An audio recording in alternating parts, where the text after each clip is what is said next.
যীশু খ্রিস্টের মিষ্টি মধুর নামে আপনাদের জয় যিশু। এভরিডেজ ব্লেসিংয়ে সকলকে স্বাগত জানাই। প্রিয় বন্ধুগণ, আজ আমি আপনাদের যোসেফের কাহিনীর দ্বিতীয় পর্বটি শোনাবো। যদি আপনি যোসেফের প্রথম পর্বের কাহিনীটি না শুনেছেন তাহলে অবশ্যই শুনবেন, আপনাকে আমি অনুরোধ করছি। তার লিংক ডেসক্রিপশনে দেওয়া থাকবে, আপনি সেখান থেকে ভিডিওটি দেখতে পারেন। আসুন কাহিনীটি শুরু করি। পবিত্র বাইবেলে আমরা দেখতে পাই যে মিশরে যখন 7 বছর প্রচুর ফসল হলো, তখন যোসেফকে মিশরের রাজা মিশরের প্রধানমন্ত্রী পদে নিযুক্ত করলেন। তখন যোসেফ 7 বছর ধরে মিশরের সমস্ত বাড়তি শস্য শহরের গোলাঘরগুলোতে মজুত করলেন। যখন মিশর ও তার আশেপাশের রাজ্যগুলোতে দুর্ভিক্ষ দেখা দিল, তখন যোসেফ সমস্ত গোলাঘরগুলো খুলে দিলেন, তাতে মিশর এবং তার আশেপাশের রাজ্যগুলোকে শস্য বিক্রি করে তাদের সাহায্য করতে লাগলেন। দুর্ভিক্ষের আগে যোসেফের 2টি ছেলের জন্ম হয়েছিল। যোসেফ ওন শহরের পুরোহিত পটিফরের মেয়ে আসনাতকে বিবাহ করেছিলেন। এরপর যখন দুর্ভিক্ষ সব জায়গায় ছড়িয়ে পড়ল, তখন মিশর দেশের লোকেরা খিদেয় কষ্ট পেয়ে ফরাউনের কাছে খাবার চাইল। তখন ফরাউন তাদের বললেন, তোমরা যোসেফের কাছে যাও, তিনি তোমাদের যা করতে বলেন তোমরা তাই করো। তখন যোসেফ মিশর এবং তার আশেপাশের রাজ্যগুলোকে তাদের প্রয়োজন মতো শস্য দিতে থাকলেন। যাকব যখন শুনতে পেলেন যে মিশর দেশে খাবার শস্য রয়েছে, তখন যাকব তার ছেলেদের বললেন, তোমরা মিশরে গিয়ে শস্য কিনে আনো। তখন যোসেফের 10 জন ভাই শস্য কিনে আনবার জন্য মিশরে গেল, কিন্তু তাদের সবচেয়ে ছোট ভাই বিন্যামিন তার বাবার দেখাশোনার জন্য রয়ে গেল। বিন্যামিন ছিল যোসেফের নিজের ভাই। এরপর আমরা দেখতে পাই, যখন যোসেফের ভাইয়েরা শস্য নেওয়ার জন্য মিশরে পৌঁছালো, তখন যোসেফ তাদের চিনতে পারলেন, কিন্তু তারা যোসেফকে চিনতে পারল না। প্রিয় বন্ধুগণ, আমরা জানি যে যোসেফ তার ভাইদের কাছ থেকে আলাদা হওয়ার বহু বছর কেটে গেছিল।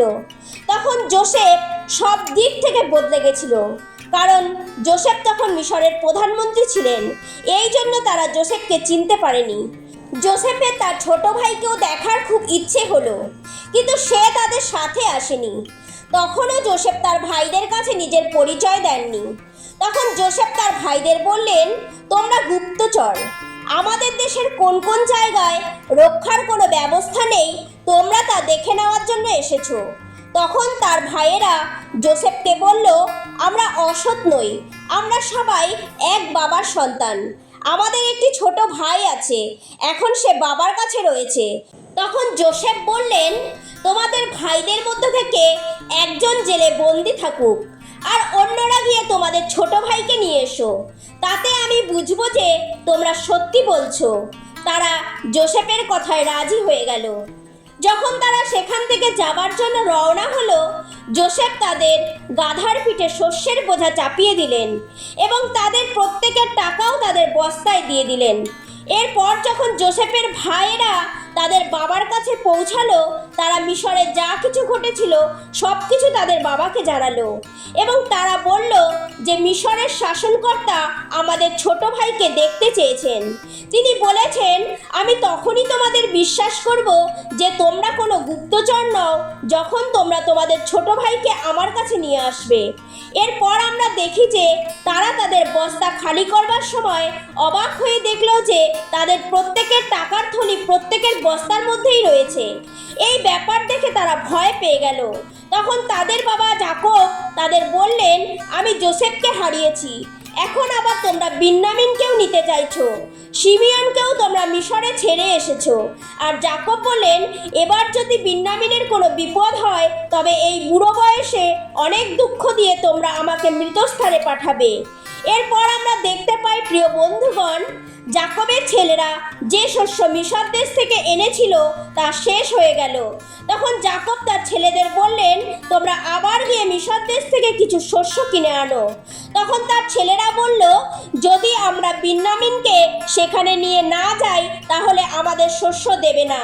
তখন যাকব খুব দুঃখের সাথে বিন্যামিনকে তাদের সাথে যেতে দিলেন এবং কিছু উপহারও তাদের হাতে দিয়ে পাঠালেন।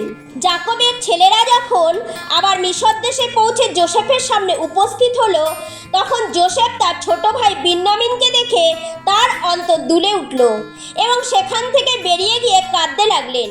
এরপর যোসেফ তার ভাইদের খাবার খাওয়ালেন। যোসেফ তার ভাইদের বয়স অনুসারে পরপর বসিয়েছিলেন এবং যোসেফ তার নিজের টেবিল থেকে কিছু কিছু খাবার ভাইদের দেবার ব্যবস্থা করলেন এবং অন্য ভাইদের চেয়ে বিন্যামিনকে বেশি দিলেন। তারপর যোসেফ তার বাড়ির তদারককারীকে আদেশ দিলেন যেন তাদের বস্তায় শস্য ভরে দেয়, তাদের প্রত্যেকের টাকাও বস্তায় দিয়ে দেয়। এবং যোসেফ আরও বললেন, যে সবচেয়ে ছোট তার বস্তায় আমার রূপার বাটিটা আর শস্যের জন্য তার দেওয়া টাকাটাও যেন দিয়ে দেয়। সে তাই করল। একথা যোসেফ তার তদারককারীকে প্রথম থেকেই বলে রেখেছিলেন যে তিনি এ সকল জেনে শুনেই করছেন, যেন এর দ্বারা তার ছোট ভাই তার কাছে থেকে যায়। তখন যোসেফ তার তদারককারীকে বললেন, তাড়াতাড়ি করে ওই লোকদের পিছনে যাও। ওদের নাগাল পেলে পর তাদের বস্তাগুলো খুলে দেখতে বললেন এবং বলতে বললেন, যার বস্তা থেকে রূপার বাটি পাওয়া যাবে কেবল সেই আমার দাস হয়ে থাকবে। তখন তদারককারী প্রত্যেকের বস্তা মাটিতে নামিয়ে খুলল আর বিন্যামিনের বস্তায় সেই বাটি পাওয়া গেল। তখন যোসেফ বললেন, যার কাছে সেই বাটি পাওয়া গেছে কেবল সেই আমার দাস হবে, কিন্তু তোমরা নিশ্চিন্তে তোমাদের বাবার কাছে ফিরে যাও। তখন যোসেফের ভাইয়েরা তাকে বলল, আমরা বাবার কাছে ফিরে গিয়ে কি বলবো? বিন্যামিনকে আমরা কেন নিয়ে যাইনি? তখন তারা যোসেফের কাছে মিনতি করতে লাগলেন তিনি যেন বিন্যামিনকে ছেড়ে দেন।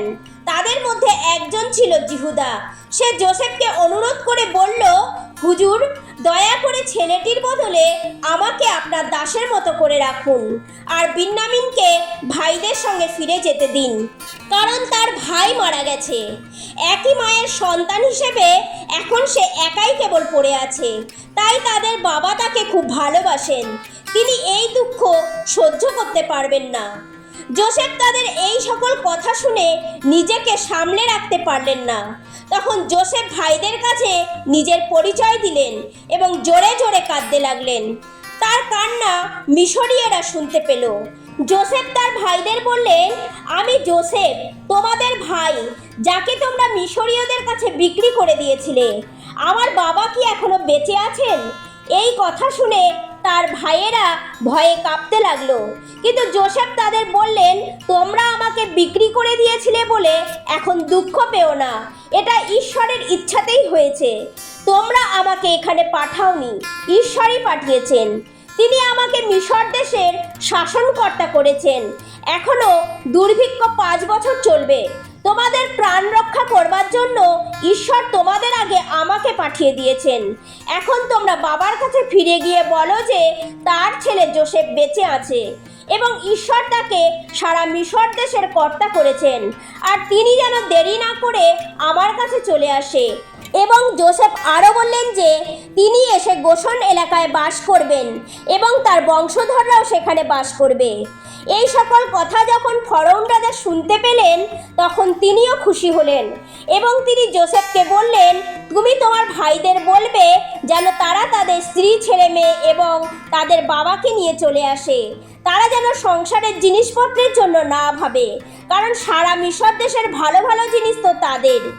এরপর আমরা দেখতে পাই যে যোসেফের ভাইয়েরা যখন তাদের বাবার কাছে গিয়ে বলল যোসেফ বেঁচে আছে, এই কথা শুনে যাকব আনন্দিত হলেন এবং বললেন, মৃত্যুর আগে আমি তাকে গিয়ে একবার দেখব। এবং যাকব তার সব কিছু নিয়ে বেরিয়ে পড়লেন, গোশন এলাকায় বাস করতে লাগলেন। যোসেফ তার বাবাকে দেখে গলা জড়িয়ে ধরে কাঁদতে লাগলেন এবং যাকব যোসেফকে বললেন, তুমি যে এখনো বেঁচে আছো তা আমি নিজের চোখেই দেখলাম। এখন আমি মরতে প্রস্তুত আছি।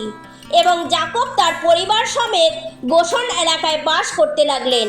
তখন যোসেফ তাদের সমস্ত উত্তম জিনিস দিয়ে তাদের প্রতিপালন করতে লাগলেন।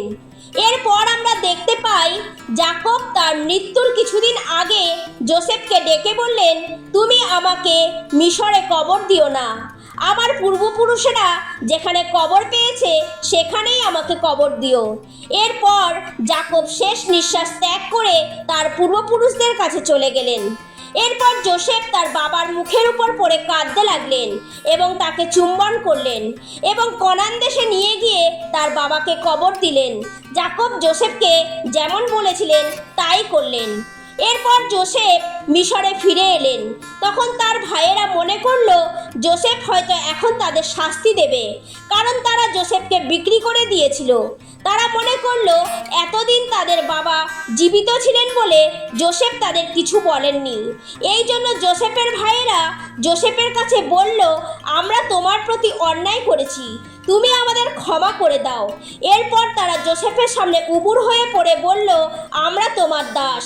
এরপর যোসেফ তাদের বললেন, ভয় করো না, ঈশ্বরের জায়গায় দাঁড়াবার আমি কে?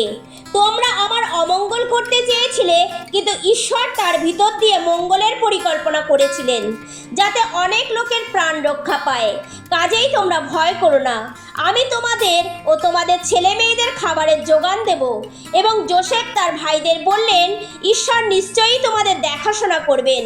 তিনি অব্রাহাম, ইসাক ও যাকবকে যে দেশ দেবেন বলে প্রতিজ্ঞা করেছিলেন, সেই দেশেই তিনি তোমাদের এখান থেকে নিয়ে যাবেন। প্রিয় বন্ধুগণ, এরপর আমরা দেখতে পাই যোসেফ 110 বছর বয়সে মারা গেলেন। মিশরেই তাকে কবর দেওয়া হলো। প্রিয় বন্ধুগণ, যোসেফের জীবনে আমরা দেখতে পাই তার জীবনে একের পর এক সমস্যা এসেছিল, কিন্তু তবুও তিনি ঈশ্বরের প্রতি বিশ্বস্ত ছিলেন। তিনি কখনো ঈশ্বরের পথ থেকে সরে যাননি, তিনি সর্বদা সৎ ছিলেন। প্রিয় বন্ধুগণ, সমস্যা প্রত্যেকের জীবনেই আসতে পারে। আমরা কখনো না কখনো যে কোনোভাবে সমস্যায় পড়তে পারি, কিন্তু সেই সময়ও আমাদের ঈশ্বরের ওপর ভরসা রাখা উচিত। একমাত্র ঈশ্বরই পারেন আমাদের সমস্ত সমস্যা থেকে বের করতে। এই জন্য আমাদের ভয় পাওয়া উচিত নয়। আমরা সমস্যার সময় যেন ঘাবড়ে না যাই। বিশ্বাসের সাথে ঈশ্বরের প্রতি দৃষ্টি রাখা আমাদের উচিত। তিনি অমঙ্গলের মধ্য থেকে মঙ্গল করে থাকেন, অসম্ভবকে সম্ভব করেন। এবং যোসেফের জীবন থেকে আমরা শিখতে পারি যে আমরা যেন মন্দের পরিশোধে মন্দ না করি, উত্তমের সাথে মন্দকে জয় করতে পারি, যেমন যোসেফ করেছিলেন। যোসেফ চাইলেই তার ভাইদের শাস্তি দিতে পারতেন, কিন্তু তিনি তা করেননি। আমাদেরও যোসেফের মতো হওয়া উচিত। এই বাক্যের দ্বারা ঈশ্বর সকলকে আশীর্বাদ করুন। আসুন প্রার্থনা করি।